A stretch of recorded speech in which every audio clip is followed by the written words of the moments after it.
आजची निवांत अशी सकाळी उठून फ्रेश वगैरे झाले, स्वतःचं आवरून घेतलं, त्यानंतर बनवायला घेतला नाश्ता.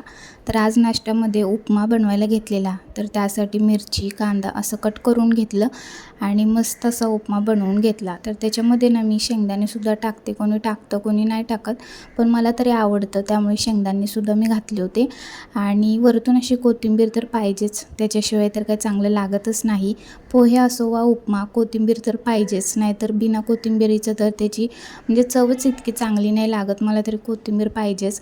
आणि उपमा बनवला, त्याच्यानंतर मग चहा नाश्ता करून घेतला. तोपर्यंत इथं आलं होतं माझं एक पार्सल, जे की मी मागवलेलं स्वेटर माझ्यासाठी. आता माझ्याकडे ऑलरेडी एक स्वेटर आहे, पण मला थोडंसं वेगळं पाहिजे होतं, म्हणजेच की असं जॅकेट टाईप पाहिजे होतं, जे की मी इतर वेळीसुद्धा वापरू शकेल.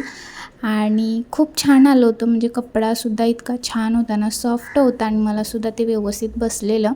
पण एवढंच होतं की कलर थोडासा डल आला होता, म्हणजेच की मी कलर मागवला होता ना, तर थोडासा वेगळा आलेला, म्हणजे असं खूपच डल दिसत होता. आता व्हिडिओमध्ये थोडंसं चांगलं दिसते, पण डल कलर खूपच असा डल आला होता आणि मी थोडंसं वेगळ्या कलरमध्ये मागवलं होतं.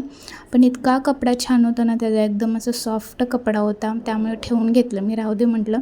आणि त्यानंतर मग कपडे सुकत टाकायचे होते, तेही बाहेर कपडे सुकत टाकून घेतले. त्यानंतर दुपारी जेवणाची तयारी केली. जसं की आज संडे होता आणि संडे म्हटलं ना की काही ना काहीतरी नॉनव्हेज असतं घरामध्ये.